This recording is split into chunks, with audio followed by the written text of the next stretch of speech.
Hello everyone, we're just going to wait another minute here before we get started. Thanks for coming.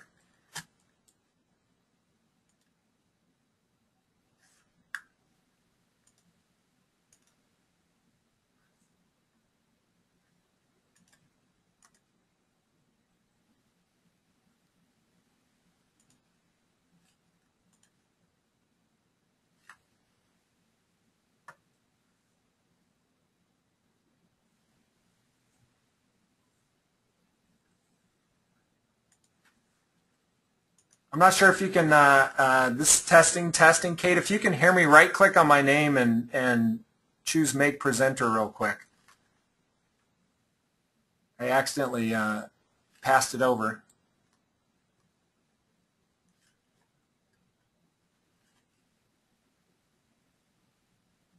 Thank you. Let me work on your audio here, testing.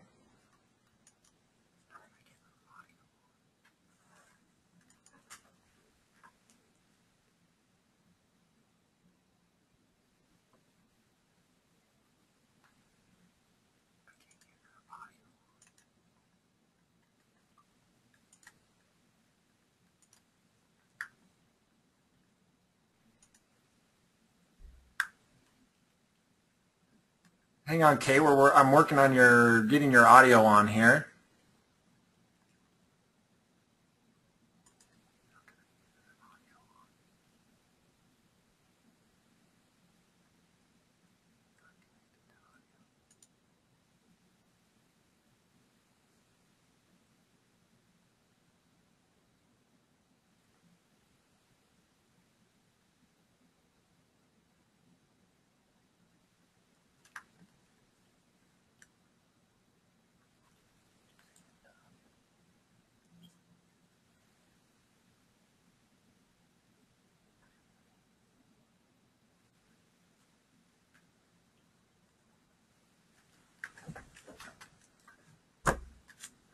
Not sure if we got your audio going, Kate. If not, we may start without and catch up on the next one.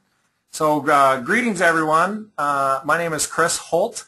I am the original developer of Patent Core, which is now the service being commercialized as ReadTech Patent Advisor.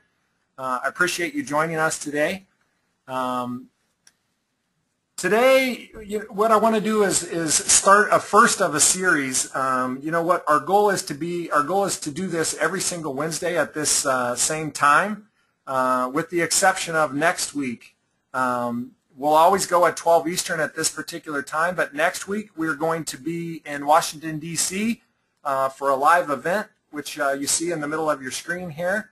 So if you're in the D.C. area and want to come down for a live presentation of big data analytics and a demonstration of some of the practices and tools that you can incorporate, then please come down. And as an added bonus, if you sign up for the D.C. event and come down, we'll be happy to give you at least one free application or examiner report while you're there to take with you.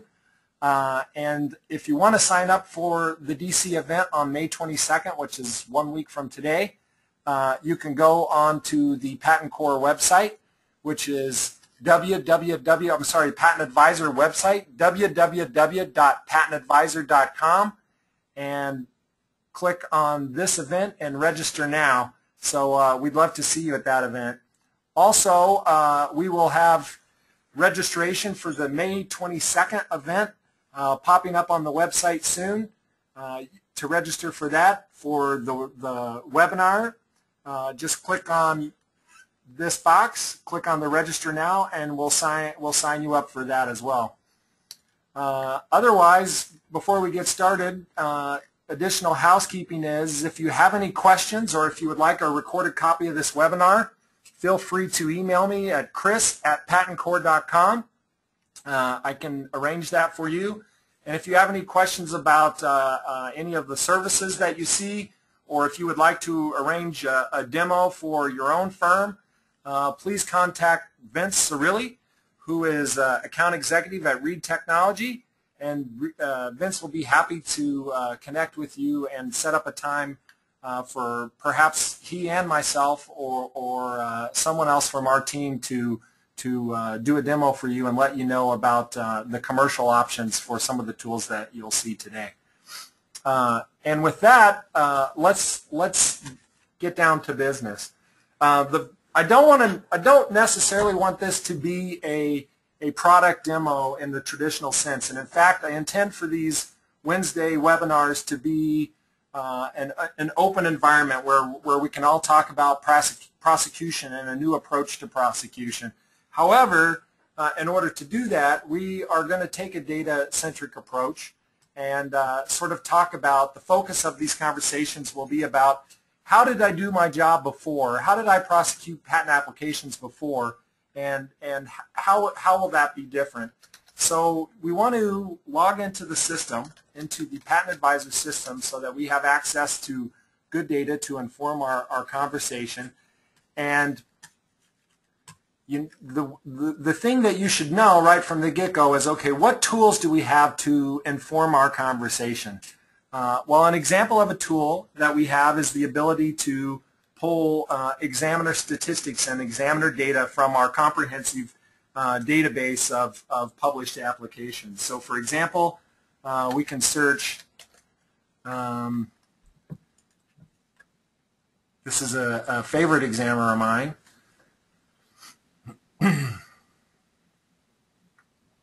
and up will pop Examiner Florentine's statistics. And the kind of data that we can add to our conversation is, what is his allowance rate? What kind of rejections does he tend to use? How often does he require an RCE before allowance?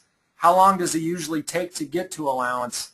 We can look at that in terms of patented cases, abandoned cases. We can look at interview statistics.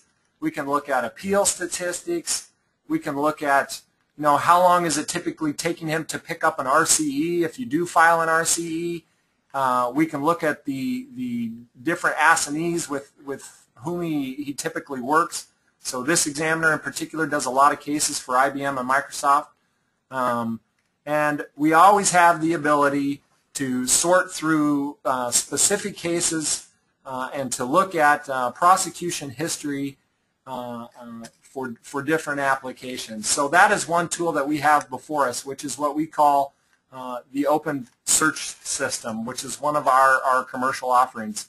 It's Patent Advisor Examiner Art Unit Search is what we call this tool, and we call it that because in addition to choosing a particular examiner, it's just as easy to click here or to go back to the main search screen and to search for a particular art unit and to get statistics on a particular art unit. So we have the ability to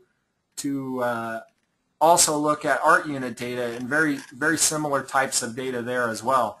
Now, the other thing that you should keep in mind is that it can be a little bit overwhelming to just go straight into the system and to try to comprehend and pull out all of this data. So the third tool that I'll show you is sometimes what I refer to as kind of the cliff notes to getting down to the nut of analysis.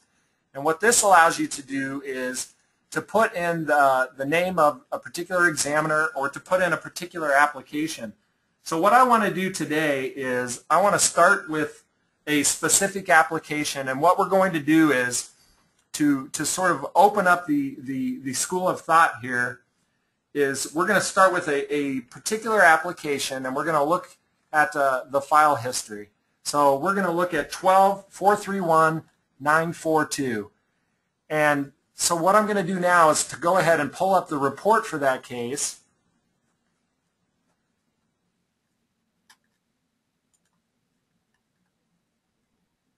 And you'll see sort of the difference between the online search system and the report product.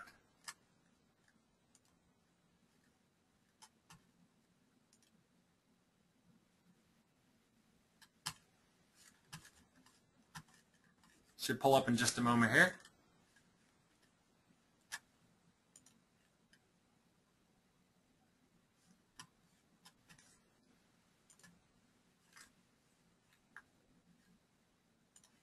Here we go. So this is an example of what a patent advisor application report looks like. And the difference between this and the online system is essentially now, rather than having to move through the whole system and to find, what might be important for a particular examiner, now you can put in your application and back will come. It will show you where your application is now, and it will compare it to what is average for the examiner, what is average for the art unit. It'll show you the examiner's career profile, sort of what their pattern is of patents and abandonments versus pending cases.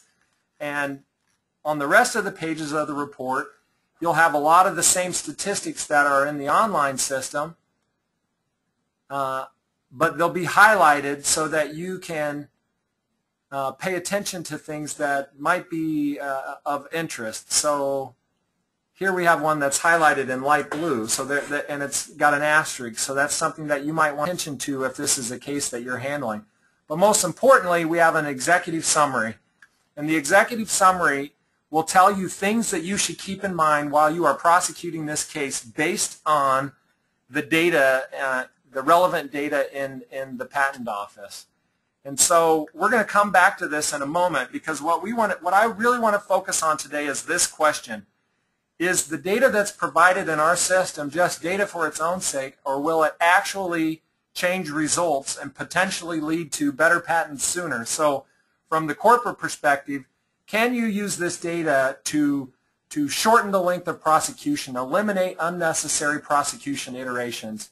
And from the law firm point of view, the question is, can you, as a market advantage, use information to show companies and customers that you're able to get patents sooner than your competition? So this is sort of our hypothesis to begin with. And to set that up, what I would like to do is to go into, I want to go into PAIR and sort of look at a real-world example of a file history. And I'm going to show you this in PAIR on purpose, since we're all familiar with PAIR, or most of us. E-R-F-S-H-A. Everybody loves the CAPTCHA. Let's see if I can get it on the first try. Okay, and let's put in our serial number. So 12431942.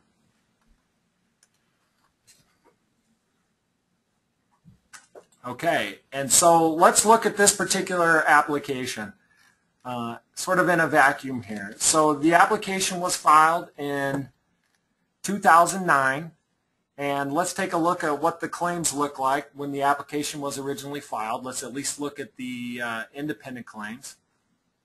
Independent claim. Okay, so here's the claims as filed. We have 1, 2, 3, 4. I happen to know there's 6 claims, but we start out with a reasonable communication device claim. Okay, that looks normal. Looks like work that any of us would submit. And then the next thing that happens is we get a non-final rejection.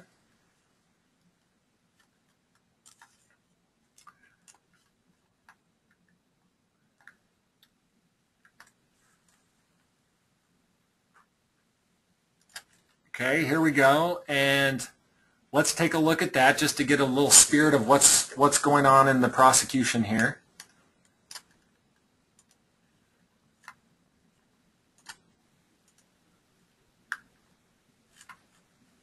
Okay, and we see that there were 7 claims originally pending. The examiner gives a 102 rejection. It's a relatively short 102 rejection. Okay, seems to be just 102. Then moving on from there, applicant submits an amendment. Let's get a feel for how that case was amended.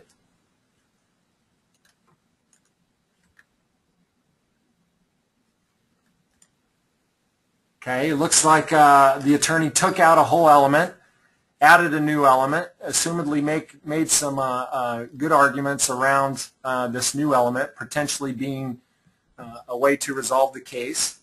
Then we see that the next thing that happens is a final rejection. I've already looked at this. I won't pull it up. The final rejection is a 102 rejection, again, using the same reference, and then adding, a fair number of comments to the office action saying, okay, no, this is why I don't necessarily buy that argument. Then applicant does an RCE, amends the claims mildly. The examiner comes back and rejects once again with a 102, adds some additional comments, and finally the applicant in the last set of claims that have been submitted so far makes no amendments and then gets a final rejection.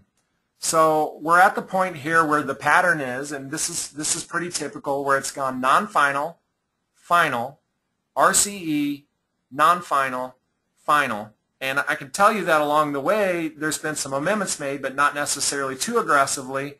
And then ultimately we're kind of at a stalemate in looking at the second RCE.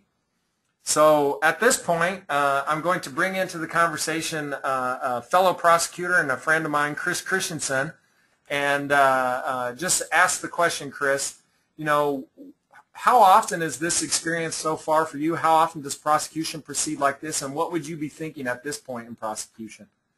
Well, I think that getting to a second RCE happens occasionally.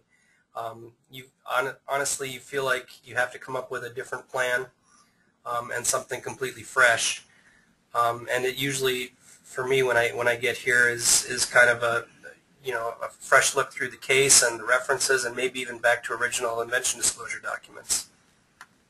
Okay, so now what we want to do is ask the question, if we would have, during this prosecution, looked up statistics for this examiner or pulled the patent advisor report or something similar, how might that have affected prosecution? And would the data just have been data for its own sake, or might we have gotten a different result had we known more about the examiner? So what we'll do now is we'll look at the application report for this particular examiner. So here are the things that we know. This examiner has 871 grants to 76 abandonments. So we have a very high number of grants to abandonment ratio. So if you look over time, the green lines are the patented cases, the blue lines are the abandonment cases, and the gray ones are cases that were filed in that year and still pending. So what you can see is there's a strong tradition of allowance. And you can see that, okay, here's our application. We've gotten past year 4. We know about the office action history. But now what we can start to see is that, look, this examiner usually resolves a case in just a couple years. And so does his or her art unit. And so, we're starting to get a flavor for, well, this could be a quick-moving examiner. And so the next thing that we might look at is, well, how often does the examiner require an RCE before allowance? And in this case, you'll see that only in 14% of the allowed cases, only in 122 out of 871 cases, was even one RCE required. And only 17 times were 2 RCEs required. So now you've already, in our particular case, we're already down into this second class where only 17 out of 871 cases have required 2 RCEs for allowance. So, the next thing that we might look at is how many office actions and how much time does it take this particular examiner to get to allowance. And what we see here highlighted in blue is that this examiner only averages 1 office action per allowance. It's actually about 1.1, a little over 1. 1,001 office actions in 871 applications. And the amount of time that it takes to get to allowance is about 2 years. So we have a high allowance, quick-moving examiner, but if you're using the report product, you don't necessarily have to look through the online system and do all that thinking for yourself. What you can do is to just read the executive summary. So let's just take a moment to see what kind of advice you get in this particular case. The amount of time that this case has been pending has exceeded the average pendency time for the assigned examiner. Further, the number of substantive office actions has exceeded the examiner's average number of substantive office actions per allowance. It may also be useful to consider the examiner's average pendency time from first action to allowance. So, this is what we were starting to discuss. The number of actions is already way over what's normal for the examiner. So, as is noted in the RCE section, the examiner assigned to this application rarely ever requires an RCE before allowance. It's worth noting that this examiner more often than not will respond to an interview by either allowing the application or issuing a non-final action. The examiner is likely to allow an application, he's not likely to allow an application in the appeal process to ever make it far enough to the board. Now, we're not going to discuss appeal decisions today. In the webinar on the 29th, we're going to talk about data-driven decision-making for deciding when to appeal and when not to appeal. So if you're interested in that, go to patentadvisor.com and sign up. And then finally, the final comment in the executive summary, the examiner handling this application has a significantly higher percentage of issued versus abandoned applications than the patent office average in general. Given that prosecution may be straightforward with this examiner, it may be beneficial to consider continuation divisional or continuation in part applications to improve patent coverage and or chain pendency. So now I want to stop for a moment, and I'm going to bring Chris back in the conversation, and let's just brainstorm for a minute. So suppose with your first office action, had you known that this was your examiner, how might you have eliminated some of the prosecution iterations in the process? Well, I think definitely you schedule an interview and start to work with the examiner to figure out, if he has a problem with the case. Yeah, I mean, to me, this screams, and this is actually not a very, as we have become privy to this data, it's not uncommon to find examiners that are actually very willing to allow cases, and it's also not uncommon to accidentally be thinking that you're being very strategic and blowing past, what's average for the examiner by a long way. So this is to me a really good case where, had you early on when you felt resistance from the examiner, had an interview, talked to the examiner, and said, look, these arguments I'm making, you're coming back with the same reference. You seem to be adding more and more commentary in response to the arguments and rejection and amendments that I'm making. So, tell me, what do you think is something that we might be able to get allowed in this case? And I can tell you that in instances like this, and there are so many others, when you pull the application report, you eliminate unnecessary prosecution iterations, which is obviously a good outcome. So just so you know, the way that the report portal works is that we can set up for your company a portal just like this where anyone in your company can log in, can go to the report portal interface, can put in a serial number. They can actually also put in the docket number and their name, put in the examiner information and application report, and generate reports for essentially any published application, any case that you're working on, and get similar commentary and statistics. And what I do, what I've tended to do in my practice is to have my assistant, anytime I'm going to do an interview or anytime an office action comes in, they'll print one of these reports, attach it to the file, and so when I go to look at the case, I have the information right there in front of me. Same with many of the outside counsel that I work with. They will have copies of this report generated and set in a location where they can use it for decision making. So now I want to pause for a second, and I do want to give you the opportunity to weigh in with any questions, but I also want to let you know one more time the email address if you have questions even after the presentation for me, or if you'd like a recorded copy of this webinar, you can email me at chris@patentcore.com. If you have any questions about product or would like to have a demo, there are a lot of products.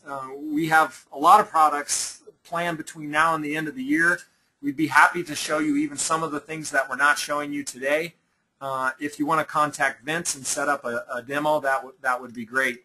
And finally, since we've had a fairly big handful of people join since I started the first time, I just want to again reiterate that we are going to have one of these prosecution roundtables every Wednesday that we can about this time. Next week, there will not be a webinar. Next week, we'll be live in Washington, D.C. If you want to register for this event, as you can see right here, go to www.patentadvisor.com and you can register to see us in Virginia. And while you're there, we'll be happy to give you a complimentary examiner report. So, you know, bring an application number or bring an examiner's name, and we'll be happy to get you a report. So the next actual webinar will be on May 29th. Again, you can go to www.patentadvisor.com and sign up for the webinar on the 29th, where we're going to talk about appeal or not to appeal, and using data to make that decision, using big data-driven analysis to make the appeal decision. And I'm hoping to have a guest speaker for that event. If you have suggestions of someone in practice that might be good to have a conversation with around this topic, email me the name of someone that is great with appeal, if you know someone, and perhaps we can invite them to join us on the 29th for that webinar. So now I'd like to turn back into the system for a moment, because really what we're talking about now up to this point has been comparing individual cases to the examiner assigned so that you can make prosecution decisions. And, you know, another example of how your behavior can be affected without necessarily making big procedural changes in strategy is you can change the pattern with which you amend claims, and people underestimate the value of this. So if you have an examiner, if you pull the report, or if you look in the system and you see that you have an examiner that tends to want to take you long, maybe they require an RCE in 80–90% of the cases, and you want to sort of avoid getting drugged down that RCE path. Perhaps you look in our system and you see that if you do file an RCE, there's a chance that you may be waiting 2 years for your next office action. So maybe you really want to figure out how to end prosecution before RCE. So how can you do that? Well, another way that you can do it is claim strategy. You can amend more dependent claims than maybe you otherwise would have, provide a lot of paths to allowance, and have an interview with the examiner and see if you cannot possibly get the examiner to choose one of those paths rather than to take you down the RCE path. So there's really a lot of options for prosecution strategy. But the next thing I want to show you is to sort of how can we look at, on a portfolio basis, how can we look for opportunities for cost saving. And our philosophy is always compare how things are going relative to what's normal in the context in the patent office where you happen to be operating. So as an example, what I would like to do right now is I want to pull up what we call a corporate portfolio dashboard. So we're pulling up IBM in this case as an example. So we have statistics for 44,278 cases for IBM. Or this is a sample set that we've pulled together as kind of a mock demo here.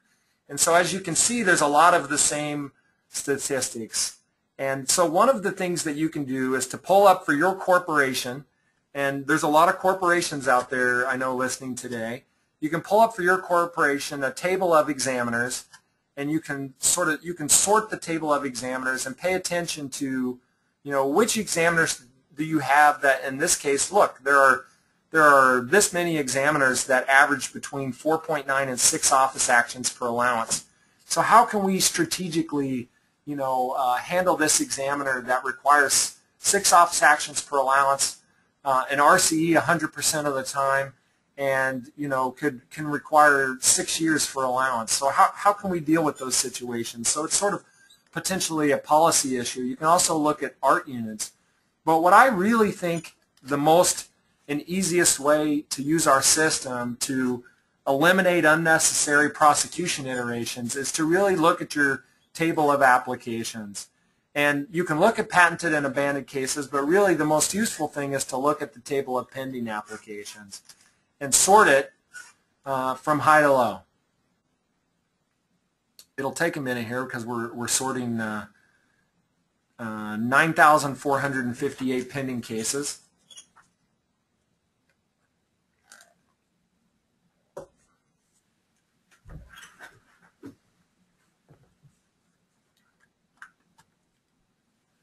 As you can see, while we're sorting here, the information that is in the table for pending cases is, it gives you the application number. It lets you know when the various applications were filed.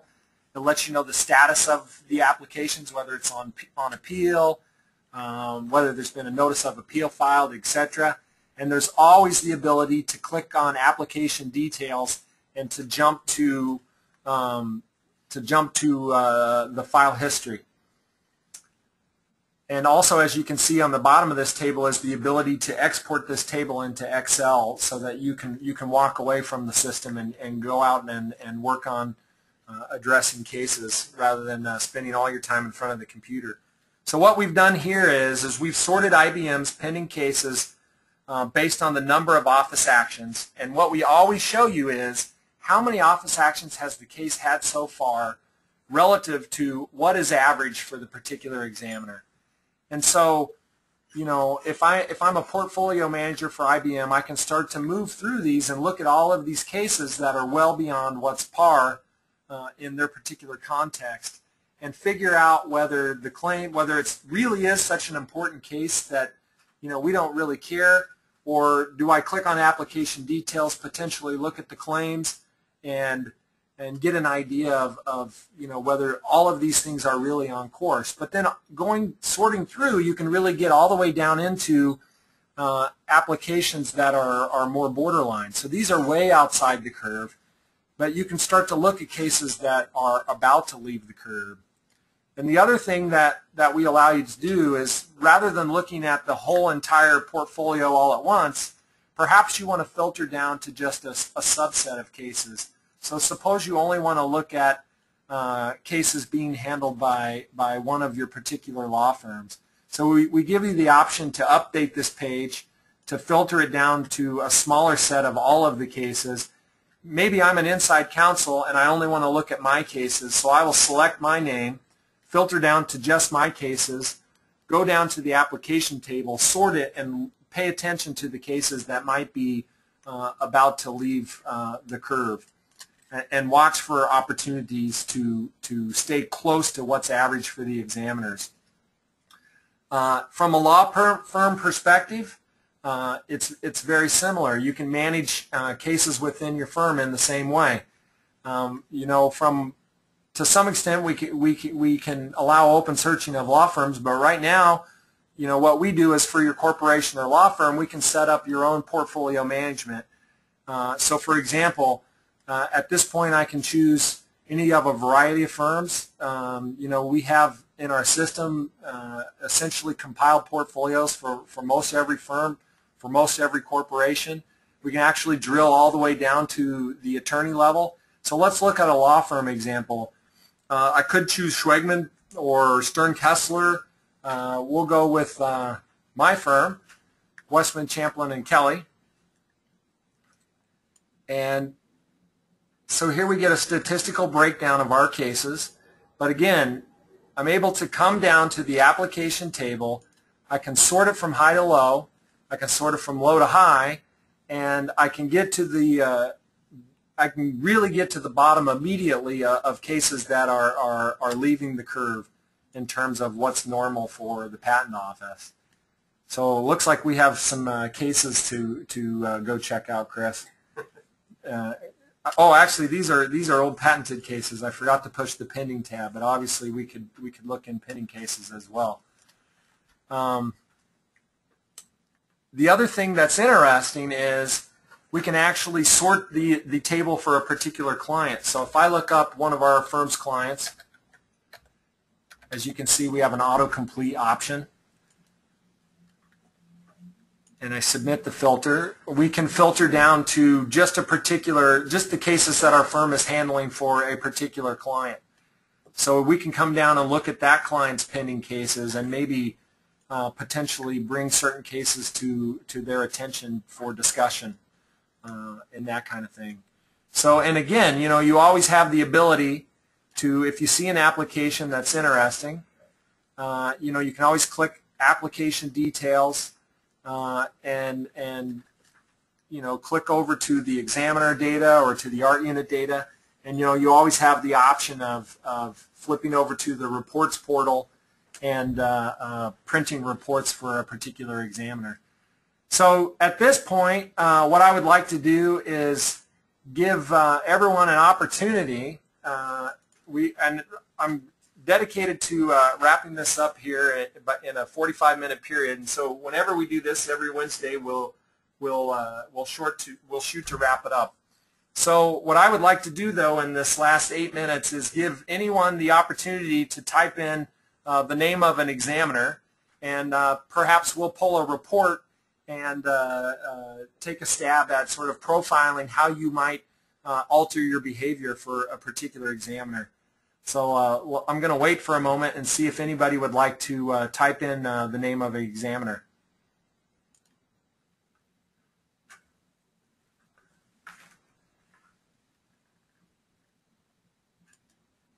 We're getting a couple of entries here. I also see that we have a question about how up-to-date is the data in Patent Core. Does it account for all data currently in public pair? And the answer is essentially yes. We are complete and extremely up-to-date.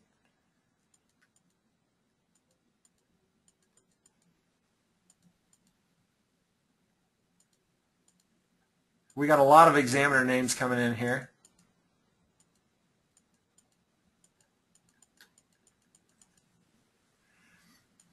We also have a lot of questions, and we're going to run out of time for questions, so I invite you to email me at chris@patentcore.com if you would like to ask me any additional questions. But I think it'll be fun right now. What I'd like to do is to grab one of these particular examiners from the crowd out there.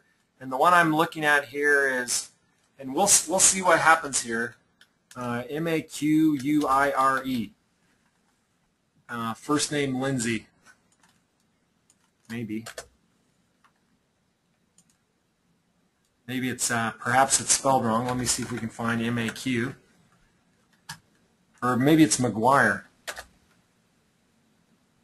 Let's try for McGuire. M-A-G-U-I-R-E.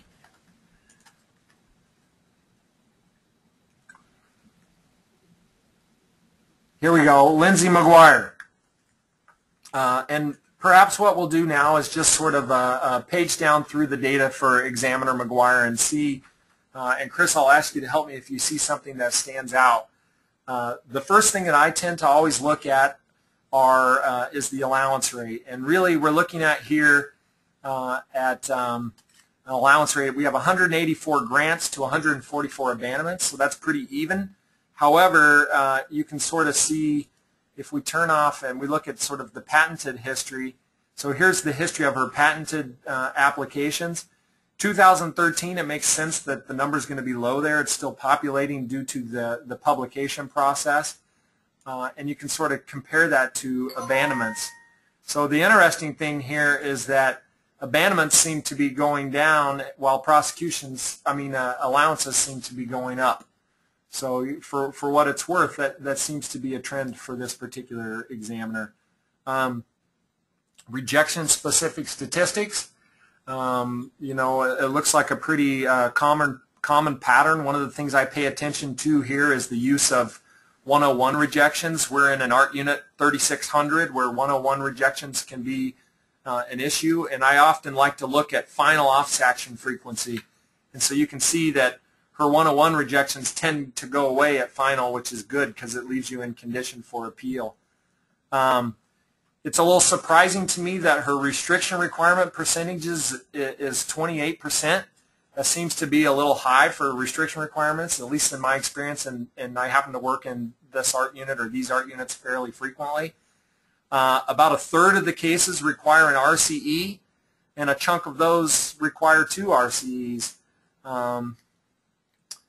Average amount of time between filing date and first office action, about 2 years and 4 months. Average amount of time between filing date and patent issuance. Actually, let's change this to patented statistics. We're looking at about 1 year and 8 months and 2 office actions on average. I do pay attention. Here's the interview statistics. So 58 times an interview led to allowance and 18 times it led to an RCE. For what's that's worth. Appeal statistics are always interesting, or not always, but often are interesting. In this case, we show all, and we'll talk more about this on the how to interpret this data on the 29th when we talk about appeal. But suffice it to say that there's, for this particular examiner, no clear patterns in appeal behavior. Not a huge backlog of RCEs waiting for examination.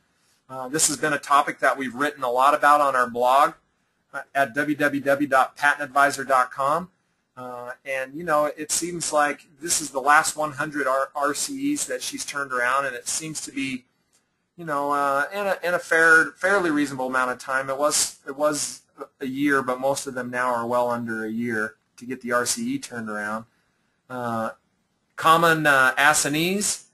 There's no clear trend. The numbers are relatively small. There's not like that previous examiner where it looks like they're spending most of their time doing Microsoft and IBM. There seems to be a fairly even spread. And then you get down to the application table where you can always sort from high to low and low to high. The orange cases are the ones where she exceeded her average, and blue are the ones where she's below her average. So this sort of gives you an idea of the range for that particular examiner. I think it's probably worth showing how we would pull a report for this examiner real quick.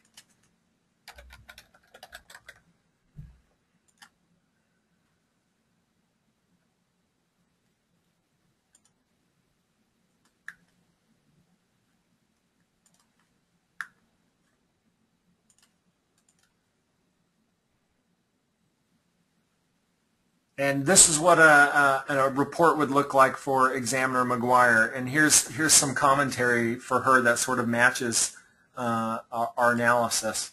So let me look at the time here. I think perhaps we'll do one more examiner. I think we have time for one more examiner. So I'm looking at the list here. So type furiously. Maybe you'll be the one that I see.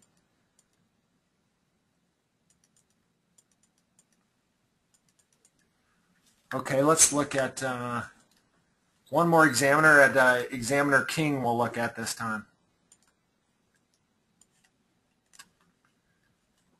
And perhaps let's pull the report since we're running short on time. Too many results, so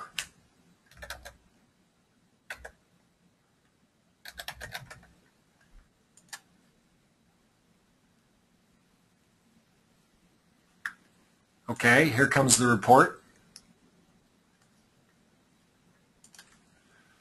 Quirk with my PDF viewer here.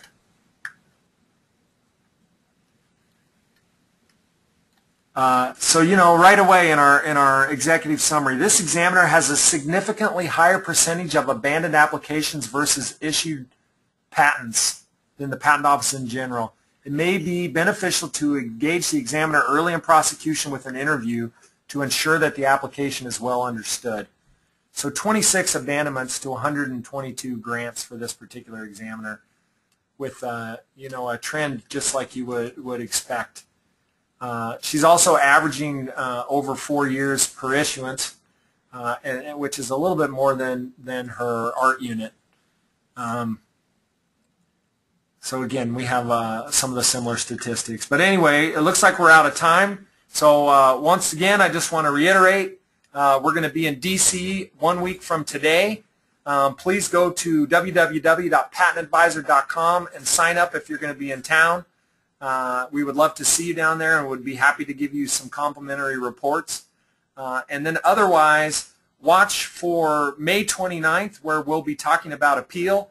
My goal is to turn this more into kind of a podcast environment where we'll have some open discussion. So starting next time, we will add some other people to the conversation, and you won't have to just listen to me banter.